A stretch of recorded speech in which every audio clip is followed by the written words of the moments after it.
Selamat sore, Assalamualaikum warahmatullahi wabarakatuh. Tugas video monolog paralegal permohonan PKPU dan kepailitan.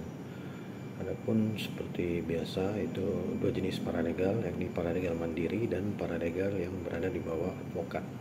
Adapun fungsi paralegal dalam pengurusan aset debitur dalam status PKPU dan dalam status pailit maupun peninjauan kembali.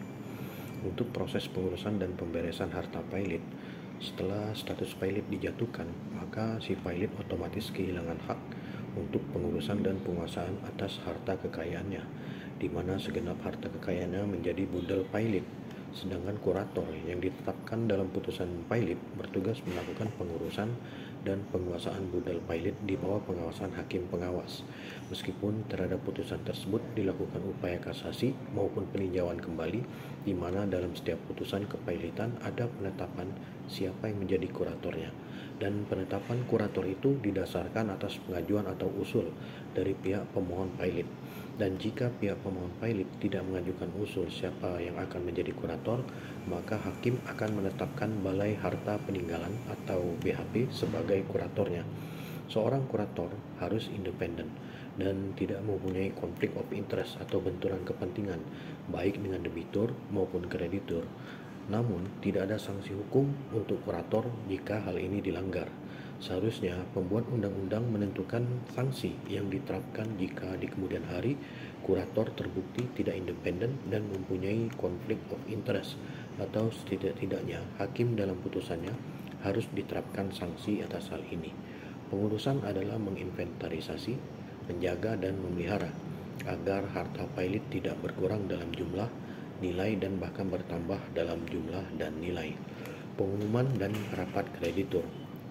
Langkah pertama yang dilakukan kurator setelah adanya putusan pailit yaitu mengumumkan berita kepailitan debitur dalam Berita Negara Republik Indonesia, yakni sekurang-kurangnya 2 surat kabar yang ditetapkan oleh hakim pengawas agar untuk diketahui oleh para kreditur dari si pailit tersebut. Pengumuman di koran atau surat kabar atas kepailitan memiliki makna yang strategis karena para kreditur belum tentu mengetahui akan adanya kepailitan dari debitur tersebut. Pentingnya kreditur mengetahui kepailitan dari debitur ialah untuk pengajuan tagihan serta verifikasi hutang, sehingga tugas paralegal memastikan adanya pengumuman dari koran tersebut.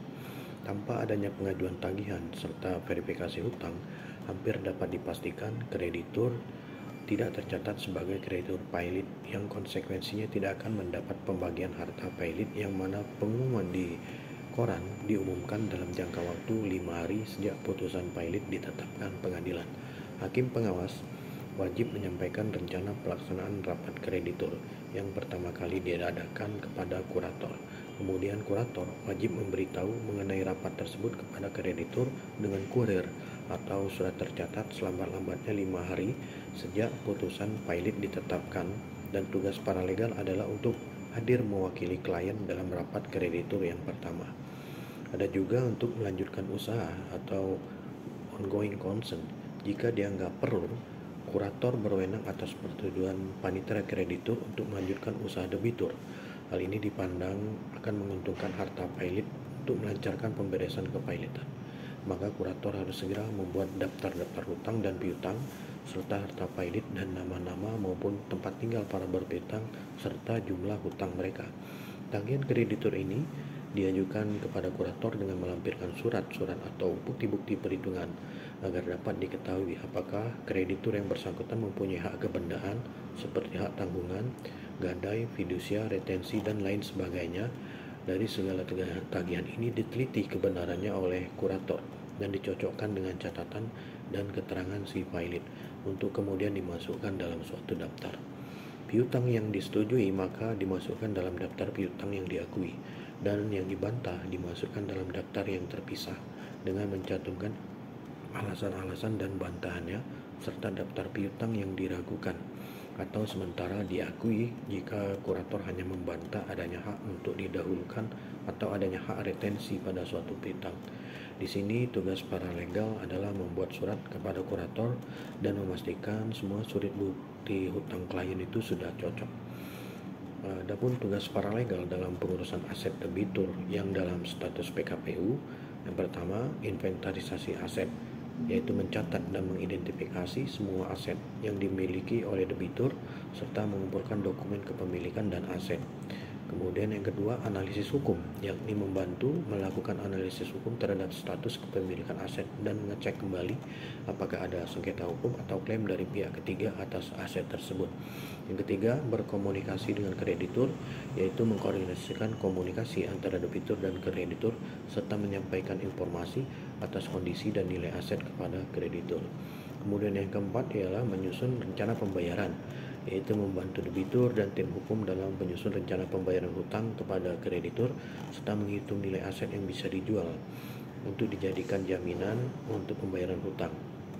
Yang kelima, membuat laporan dan administrasi, yakni menyiapkan laporan berkala tentang status dan kondisi aset serta mengelola administrasi dokumen yang berkaitan dengan kepengurusan aset dan proses PKPU. Yang keenam, melakukan pendampingan dalam proses hukum, yakni mendampingi debitur di setiap proses hukum yang terkait dengan PKPU, termasuk pertemuan dengan pengadilan maupun kreditur, dan membantu penyusunan dan pengajuan dokumen hukum yang diperlukan. Tugas para legal selanjutnya yakni yang ketujuh, berperan dalam mediasi dan negosiasi, yaitu membantu proses mediasi dan negosiasi antara kreditur dan debitur untuk mencapai kesepakatan yang menguntungkan semua pihak.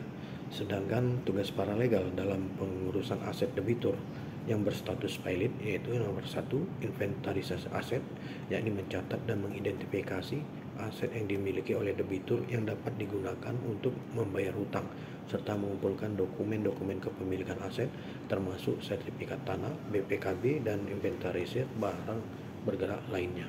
Yang kedua, penyelidikan dan verifikasi, yakni memastikan bahwa semua aset yang dimiliki debitur teridentifikasi dan tidak ada disembunyikan, serta verifikasi nilai aset dengan bantuan penilai independen jika memang diperlukan.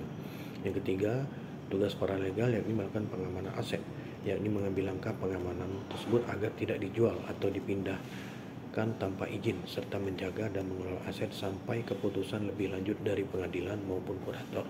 Yang keempat, dokumentasi dan administrasi, yaitu menyusun dan mengelola semua dokumen yang berkaitan dengan proses pilot serta dokumen-dokumen yang diperlukan ke pengadilan dan pihak-pihak terkait lainnya.